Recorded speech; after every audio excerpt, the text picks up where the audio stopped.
O Senhor esteja convosco. Ele está no meio de nós.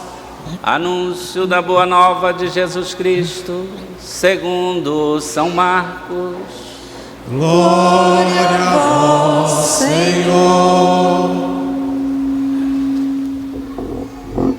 Jesus estava passando por uns campos de trigo em dia de sábado. Seus discípulos começaram a arrancar espigas enquanto caminhavam. Então os fariseus disseram a Jesus: Olha, por que eles fazem em dia de sábado o que não é permitido? Jesus lhes disse: Por acaso nunca lestes o que Davi e seus companheiros fizeram quando passaram necessidade e tiveram fome? Como ele entrou na casa de Deus no tempo em que Abiatar era sumo sacerdote, comeu os pães oferecidos a Deus e os deu também aos seus companheiros? No entanto, só aos sacerdotes é permitido comer esses pães. E acrescentou: O sábado foi feito para o homem, e não o homem para o sábado. Portanto, o Filho do Homem é Senhor também do sábado. Jesus entrou de novo na sinagoga. Havia ali um homem com a mão seca. Alguns o observavam para ver se haveria de curar em dia de sábado, para poderem acusá-lo. Jesus disse ao homem da mão seca: Levanta-te e fica aqui no meio. E perguntou-lhes: É permitido no sábado fazer o bem ou fazer o mal? Salvar uma vida ou deixá-la morrer? Mas eles nada disseram. Jesus então olhou ao seu redor, cheio de ira e de tristeza, porque eram duros de coração, e disse ao homem: Estende a mão. Ele a estendeu e a mão ficou curada. Ao saírem, os fariseus com os partidários de Herodes imediatamente tramaram contra Jesus a maneira como haveriam de matá-lo. Palavra da salvação. Glória a vós, Senhor.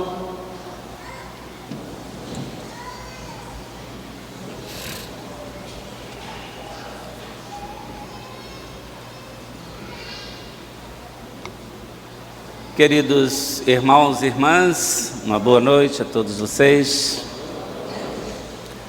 Mais uma vez estamos reunidos para escutar a palavra de Deus e celebrar juntos a festa do pão, a festa da Eucaristia. Hoje é um domingo que está muito ligado à festa de Pentecostes, ou de Corpus Christi, também de Pentecostes, todo esse bloco, não?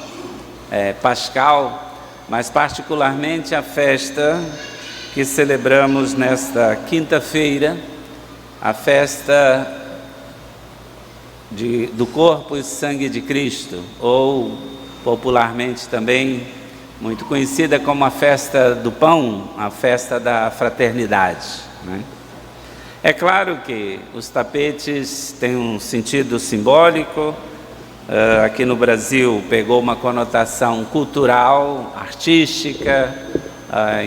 Tem lugares aí que fazem tapetes famosos, não?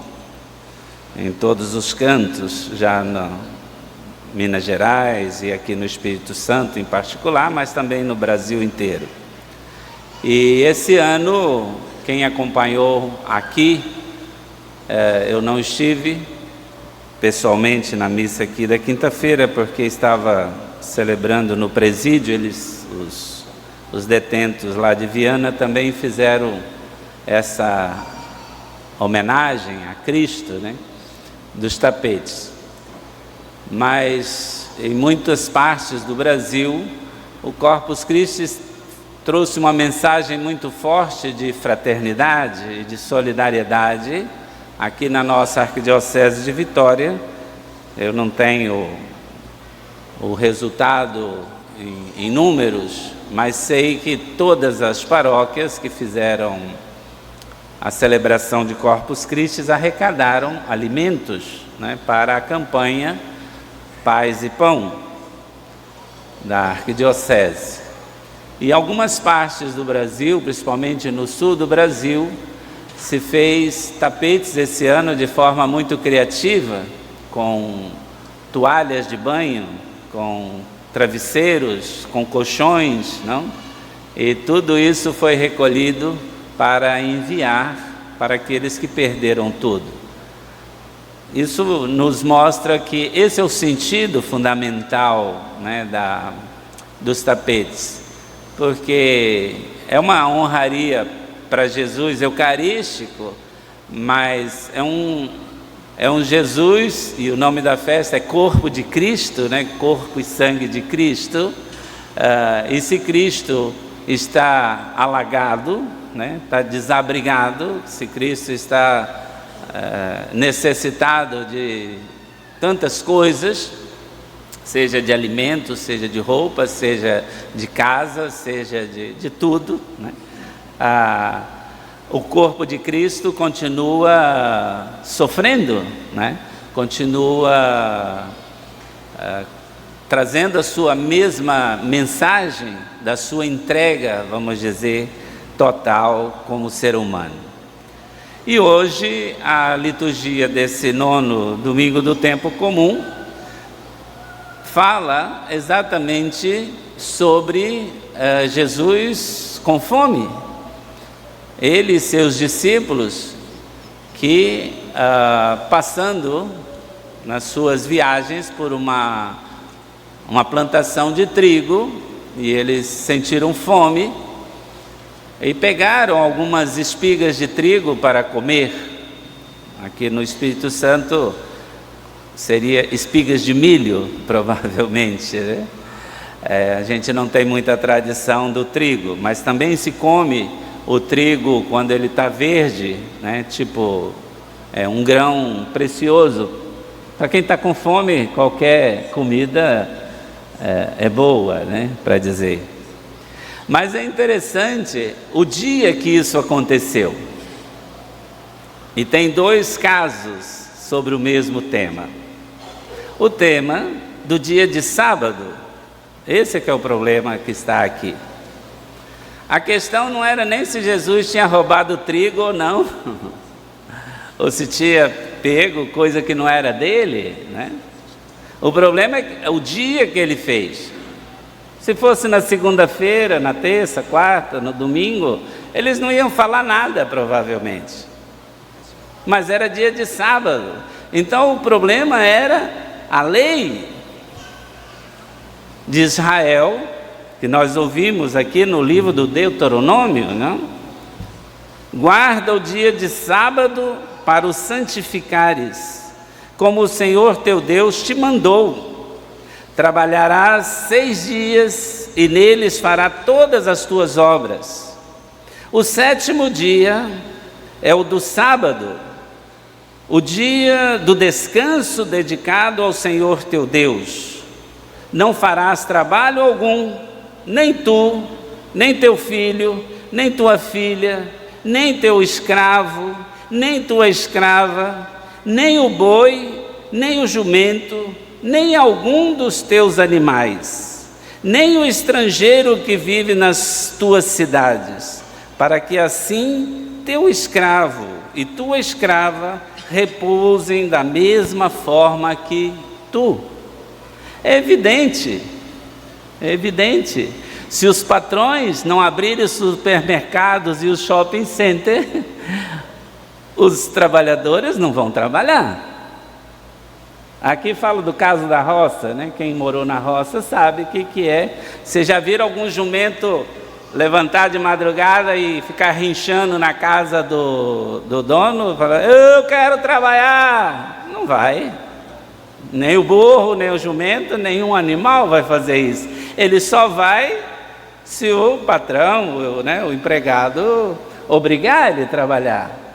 Por isso ele diz, se vocês não trabalharem, todo mundo vai ter direito, até os animais vai ter um direito no descanso. Seria o descanso pleno de toda a criação. Olha que bonito. E esse é o sentido do sétimo dia. O dia em que Deus também descansou. Segundo a narrativa do livro do Gênesis, Deus fez o mundo, em 6 dias. E no sétimo dia descansou. Então essa é a tradição que justifica. Só que o tempo passou e essa lei tão profunda, tão inusitada, tão necessária, inclusive muito atual, porque tem gente que não tem nem um dia de folga por semana, No mundo moderno se trabalha 24 horas, não? Dia de domingos, as lojas, muitas lojas, supermercados, shoppings e até empresas, fábricas, funcionam hoje em dia, para dizer. Sem dizer dos trabalhos públicos, transporte público, motoristas de ônibus, táxi, Uber e tantas outras funções que funcionam, os restaurantes, Alguém tem que trabalhar para alguém se divertir, passear, se movimentar. O fato é que essa era uma lei, vejam, radicalmente fantástica, só que não era esse o problema colocado pelos fariseus e nem pelos os partidários aqui de Herodes. O problema é que eles não gostavam de Jesus. Não só por isso, diz aqui que eles ficavam interrogando Jesus e provocando Jesus, e a gente sabe que em outras partes do Evangelho tem outras situações, para encontrar um motivo para poder condená-lo à morte. Olha a consequência de um ato que parece assim hoje tão banal, Roubar uma mexerica na beira da estrada, quem é que nunca fez isso? Só quem não mora na roça, porque eu roubei muitas vezes melancia, laranja, mexerica, até hoje ainda, na roça isso não tem. Uma banana madura, um cacho de banana, nunca fica um cacho de banana maduro na beira da estrada. Nós e os passarinhos comemos todos que encontramos, para dizer. Isso é uma coisa banal, mas porque a lei dizia que no dia de sábado não podia, aí pegaram esse pedacinho que interessava a eles. Também não mudou muito hoje, Às vezes você faz tanta coisa, fala tantas coisas importantes, uma palavrinha vira um escândalo, Porque depende daquele que está na armadilha procurando algo para te acusar. É assim que a gente vê a história. E Jesus aqui vai dar o grande ensinamento, porque noutra parte do Evangelho, Jesus é acusado que ele não respeitava a lei de Israel. Está vendo aí? Está proibido trabalhar dia de sábado e ele trabalhou. Ele não passou o dia colhendo trigo, não. Foi questão de 1 minuto, 2 minutos, que foi lá e quebrou uma espiga de trigo, gente. Olha o absurdo, da fundamentação errada, da interpretação errada da lei. E é isso que Jesus veio fazer nesse mundo. Ele diz, eu não vim abolir as leis de Israel. Eu vim trazer a verdadeira interpretação da lei. E com isso ele vai dizer, ele vai reafirmar que todo ser humano, o escravo, o trabalhador, hoje diríamos, né, os assalariados, todas as pessoas têm direito ao descanso. É um direito fundamental, elementar do ser humano, porque até as máquinas precisam ser desligadas de tempo em tempo, porque elas arrebentam. Imagina o ser humano ser obrigado a trabalhar sem descanso. Ah, mas no sábado não pode, porque a lei proíbe. Aí Jesus pega e dá esse ensinamento, não? O sábado foi feito para o homem, para o ser humano, e não o ser humano para o sábado. O mesmo que se traduz nos dias de hoje, né? Sobre o dinheiro. O homem foi feito para o dinheiro ou o dinheiro foi feito para o ser humano? E quantas pessoas hoje no mundo são escravos do dinheiro? Não é verdade? São problemas semelhantes. O outro tema do sábado, esse é muito forte também, é que Jesus entrou de novo na sinagoga e havia ali um homem com a mão seca. E alguns observavam para ver se ele ia curar em dia de sábado. Olha, até curar um ser humano, no caso de Jesus, era motivo para condená-lo à morte. Imagina! Aí Jesus, como tem um olhar de Deus, né? Ele é filho de Deus, ele vê o mundo e as pessoas com os olhos de Deus. E o que ele observou na sinagoga? Ele observou que na sinagoga, as pessoas que tinham alguma deficiência, alguma doença externa, como a lepra, ou alguma deficiência, era cego, ou tinha a mão seca, ou a perna, qualquer motivo, essas pessoas não podiam entrar na sinagoga. Por quê? Porque elas tinham um sinal externo de que elas eram amaldiçoadas por Deus, porque elas tinham a mão seca por castigo de Deus. Essa história que estão falando do Rio Grande do Sul aí, essa doidice que fala até hoje, não mudou muito não. Estão dizendo que as inundações do Rio Grande do Sul é porque Deus está com raiva dos terreiros de candomblé do Sul. Que Deus é esse que mata criança, mulheres, idosos, enfermos, porque não gosta de candomblé? E quem disse que Deus não gosta de candomblé? Do pessoal do candomblé.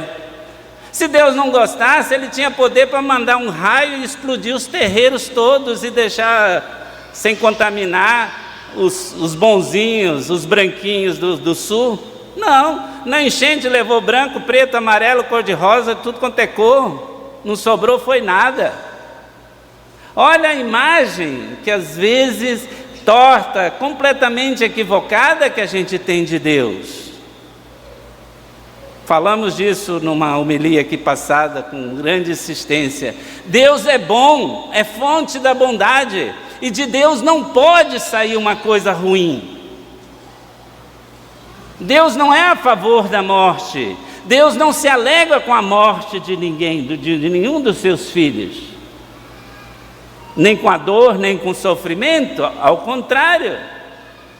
Jesus, quando veio a esse mundo, ele confirma isso, ele diz: eu vim para que todos, do candomblé, católico, budista, indígena, qualquer religião, e de gente sem religião também é filho de Deus, todos tenham vida, e vida em abundância.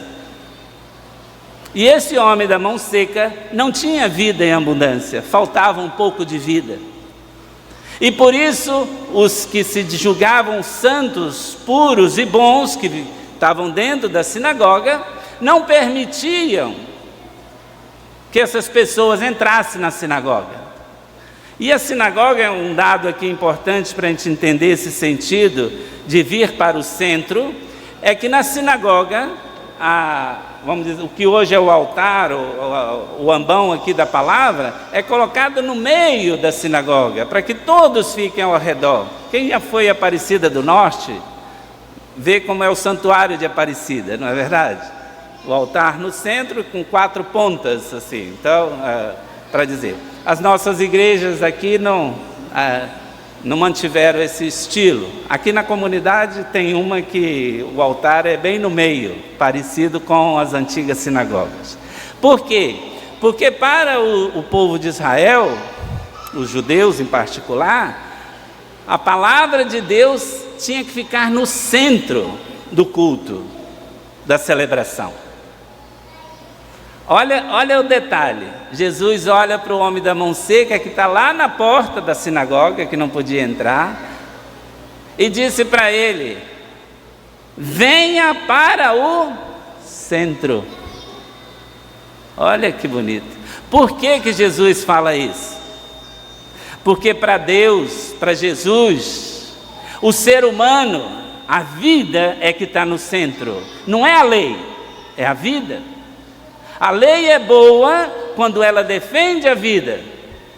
Uma lei que é injusta não vem de Deus. Não vem de Deus.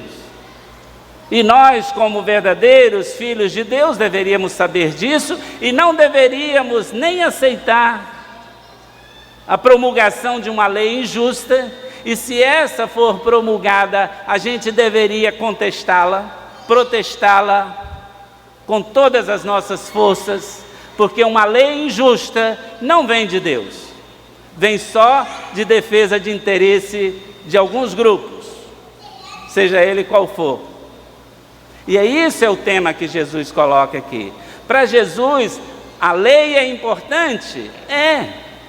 A lei do sábado é importante? É. Jesus vai dizer, não é só boa, é boa e necessária. Todo mundo tem direito sim a descansar, todo mundo sim tem direito a um dia de descanso, ao lazer, tem. E não esqueça, nunca vai dizer que não teve tempo de rezar durante uma semana, tem um dia inteiro para rezar, para prestar culto a Deus. Porque vai chegar lá no dia do tribunal e diz: e aí, meu filho, como é que era a sua vida lá? Você sobrava tempo para falar com Deus? Não, eu trabalhava dia e noite, não tinha tempo. Tem que ter um domingo. Nosso hoje não é o sábado, é o domingo, né? O domingo também tem 24 horas. Será que nós não temos um tempo para confraternizar com a família, almoçar, bater um papo, ver o jogo do Flamengo e do Vasco, né? Coitado do Vasco, né? Mas tudo isso a gente tem tempo, mas será que a gente não tem tempo para prestar culto a Deus, nem que seja 1 hora, 1 hora e meia, né? Contando com a saída de casa e voltar, umas 2 horas a serviço, e que tão bom a gente encontrar aqui com os amigos, com os irmãos, como diz o Salmo 133, né? Como é bom e como é agradável viver como irmãos, né? Eu, pelo menos, não sei como seria a minha vida se eu não tivesse uma comunidade, né, de fé para viver. E acho que muitos de vocês também, durante a pandemia, ficavam reclamando que as igrejas estavam fechadas, né? Por quê? Porque a igreja, a comunidade, é o lugar do encontro da comunidade. E uma pessoa que vive em comunidade verdadeiramente não permite que as pessoas da mão seca fiquem lá fora. Ao contrário, se a gente participa da comunidade, todas as nossas necessidades, a gente arruma um jeito de suprir. Eu tenho 63 anos de vida, acho que uns 50 e pouco de vida comunitária consciente. Nunca vi uma pessoa que é membro de uma comunidade, membro mesmo, que participa integralmente da comunidade, passar por uma necessidade e a comunidade não resolveu o problema dessa pessoa. E problemas grandes às vezes, uma cirurgia cara, uma viagem, um transporte, a construção de uma casa que caiu, sei lá, pegou fogo, alguma coisa. Isso é a coisa mais elementar que nós temos, a vida comunitária. Por isso, essa palavra de Deus hoje vem dizer que na comunidade dos filhos e filhas de Deus, não pode ninguém ficar excluído. Ninguém. Ninguém. Por isso Jesus diz: estende a mão e venha para o centro. Peçamos a Deus essa grande graça, irmãos e irmãs, para que a gente respeite as leis justas e proteste contra todo tipo de lei injusta que destrói a vida das pessoas e que gera exclusão entre nós. Assim seja.